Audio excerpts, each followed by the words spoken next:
In this video, we're going to look at the top 5 most common Accenture interview questions, and I'm going to help you plan fantastic answers that are going to get you a job at Accenture. So let's start with an extremely common question, which is one around your strengths and weaknesses. So obviously Accenture is going to want to know what your strong areas are and what your areas of development are. And this question is really simple to answer. However, people typically answer it extremely badly. So you've got to follow a certain formula to have a really strong answer. So the first thing you're going to do is you're going to make sure that your strength is actually a significant strength, that it's a strength that you definitely have and you can really strongly back up. So the next important thing is that you can actually show some evidence that this is actually a strength. But most importantly, you're going to make sure that this is something that is extremely relevant to the job. So look at the particular scheme that you're applying for, the particular role, look at the job description, get an idea of what you're doing in that role and pick something out that is extremely important to that role, and you're going to have a good strength to talk about. So the way to structure your answer is as follows. So start by saying a major strength that I have developed is, so using the idea of development, which they quite like, and so talk about what your major strength is, using the ideas that I've given you. Pick the one. I've used this strength in the past too is a great way to say, here's how this strength has benefited me. I've developed this application. I used this in this consulting project I did at university, for example. Then you're going to show some evidence. So if you are using a project, you might want to bring along your grades for that on your academic transcript and say, I used this strength in this consulting project, and because of that, I received an A grade or got this fantastic piece of feedback from my professor. And the last thing that is so important and so often overlooked is to talk about how your strength is actually going to be useful to the company. You need to make that link for them because they might not see it. You have to show them. So a great phrase to use is, I intend to use this strength at Accenture too. And a great way to really understand this is to look at a project that the company has done recently. So look at the news, look on their website, find a project that they've done and say, for example, in this project, you developed something using Java, and I'm really amazing at Java programming, and so this is how I could contribute. So try and link your skill to what you're actually going to be doing at Accenture and what Accenture does as a business, and you'll really succeed on this question. On the other hand, we've got weaknesses, and weaknesses is very, very dangerous. So you're going to have to make sure you start by giving an actual weakness. They don't want to hear a fake weakness because that suggests that you're not reflective and that you can't really identify your areas of development. So saying something like, I'm way too much of a perfectionist, that's not a weakness. They'll see straight through it and it will count against you. The second thing you need to do is you're going to make sure that you're actually doing something to fix it. You're doing something about it and you're going to make it better, because they don't want a weakness that's going to be there forever and is unfixable. And the last thing and most important is make sure that it's not actually important at all for the job. So saying I don't get on well with people and prefer to work alone, well, that's not going to really work at Accenture, is it? If it's a consulting company, collaboration, working with clients, that's going to lose you the whole interview and you might as well not have bothered coming. So make sure it's something that's not important for the job. And a good way to structure your answer is to say, one of the weaknesses I'm aware of is, and then I've been working on this by. And if you use that structure, you're going to hit the points that they want to hear with a successful answer. So let's move on and look at what can you tell us about Accenture. And there is a simple procedure to follow that is really successful on this question. So you're going to start with a poor answer, which is basically telling them what everybody knows, because you have to cover the key ideas. You have to show that you've got the basic ideas. But then as you move out, your answer is going to get progressively better and better. So after you've talked about the things that everybody knows, the obvious things, you're going to move out to the things that only some people would know. And then to really kind of make your answer stand out, you want to mention a few things that only very few people will know. And it may not be that the ask you this exact question. They may not say, tell us about Accenture. Sometimes they do. But throughout the interview, you're going to have opportunities to mention these pieces of knowledge, and so you can impress them throughout the interview with this knowledge. So really do your research. So the first thing to be aware of is that Accenture stands for Ascent on the Future. That's what they went with in their 2001 IPO. It's a Fortune 500 company, so that means it's in the 500 largest companies tracked by Fortune magazine. It originally was part of Arthur Andersen, that was the big auditing company that collapsed because of their involvement with Enron. You may not want to talk about that. That may be a bit sticking point, but it's worth knowing. It was originally Anderson Consulting, and a fun fact is their first contract was deciding whether General Electric should get a computer or not, and that was in the 1950s. You can talk about them being a public company because that's very strange for this industry. Because the competitors like PricewaterhouseCoopers are partnerships, so it's a public company with stock, and you could participate in that. Founded in 1989, and their current divisions, they've got strategy, consulting, digital technology, and operations.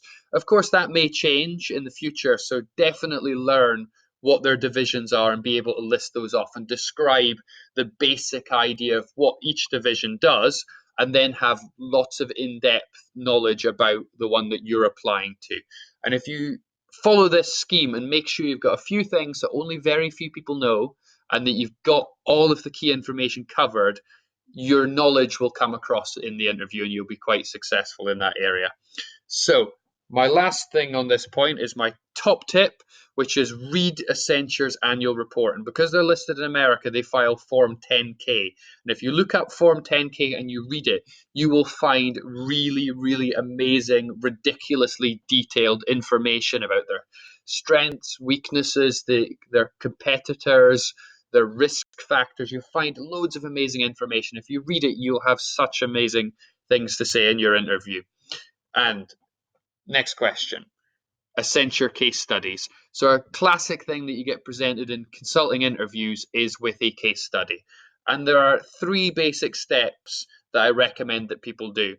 Is if you're doing it in an interview setting, you will get the opportunity to, clarify. So before you start solving the problem and jump in, immediately try to find a solution, step back and take some time to make sure you clearly understand the problem.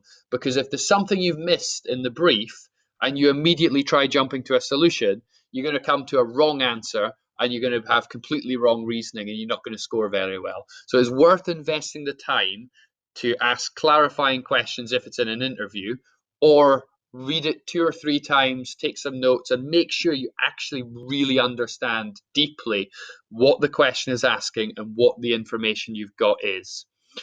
Math skills, you're going to be assessed on this. And some tricks is they're not looking for exact numbers to 8 decimal places. That's not the point. So you can use tricks to simplify the working. So if you're, looking to find 97%, do 95. Just round it. If you get a number, like 1,987, just round it up. Don't use awkward numbers. You can fudge the numbers a bit and get a rough estimate. The rule of 72 is really, really useful if they have growth rates. So if they're talking about revenue doubling, you can use the rule of 72. So if you take 72 and divide it by the growth rate, you'll get the time it takes to double. And also use some common sense checks. So if you get numbers that don't feel right, you've probably made a mistake. So it's one of the ways you can identify mistakes. And a really, really important thing is to show all of your working. So if you're doing an interview, you have to explain what you're doing at every step and why, because they're really more interested in the journey often than the actual answer that you give. They're assessing your thought process and do you work systematically and logically through problems to come to an evidence-based solution. And the last thing to do is make sure you take a balanced view. You've looked at the strengths, you've looked at the weaknesses. You not just went straight to one answer and just gravitated completely to one extreme. So a good kind of phrase is to come up when you're presenting a solution to say, the advantage of this solution is, and here's all the great things and the reason why I've went for this approach.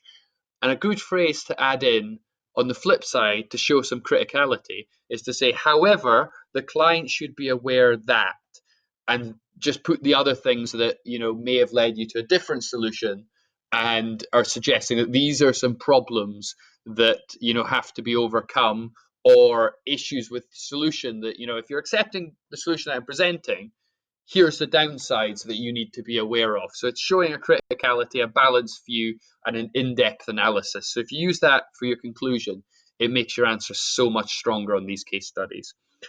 And look at some scenarios and do practice doing these. Top tip, practice it.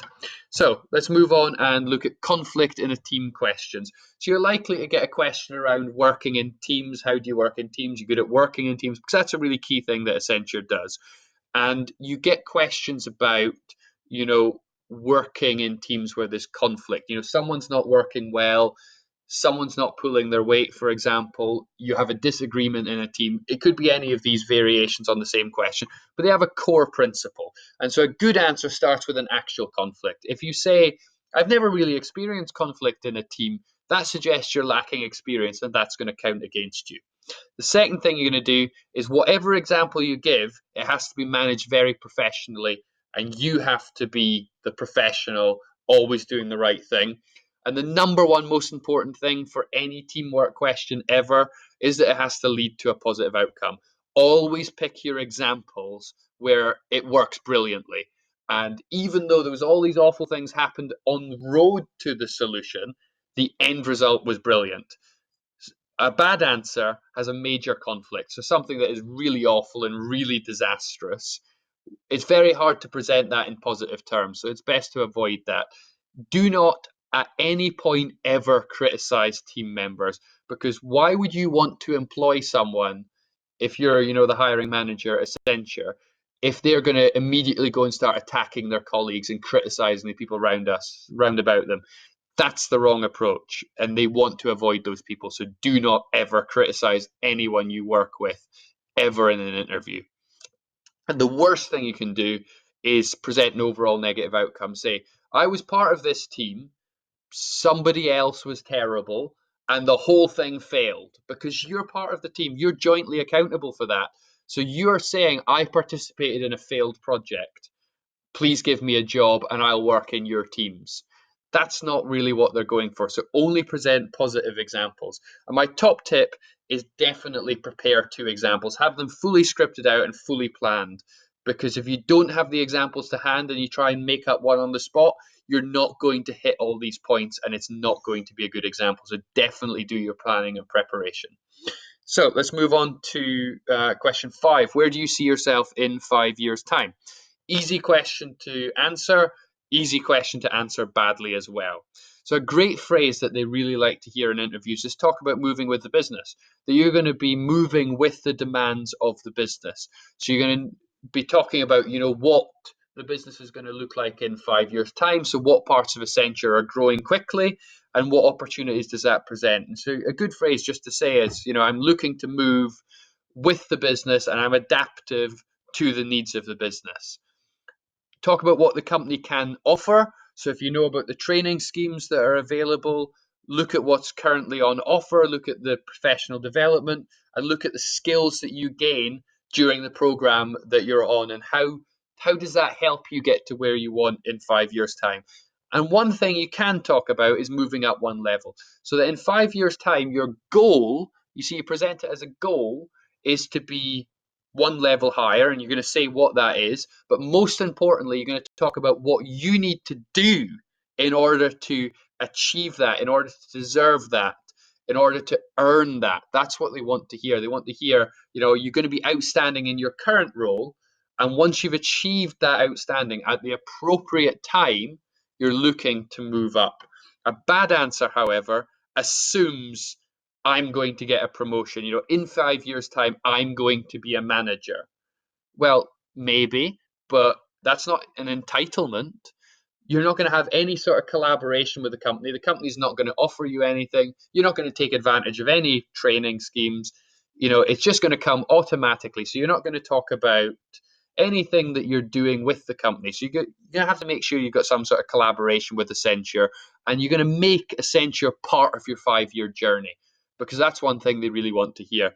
The absolute worst thing to say, and if you say this, you're probably just going to not get the job. If you talk about quitting Accenture, it's all over. You shouldn't have came in for an interview, because that is going to count against you massively. So we've got a bonus on the end. Here's some of the really good questions to ask. And I recommend you reword these in your own words. And they're only suggestions. And you're going to adapt this to what comes up in the interview. So I'd learn a few questions. You should ask a minimum of 3 questions. If you ask no questions, it will definitely massively count against you. So I'll leave this up and let you read this. Make sure you've got at least 3 planned, otherwise you're in trouble.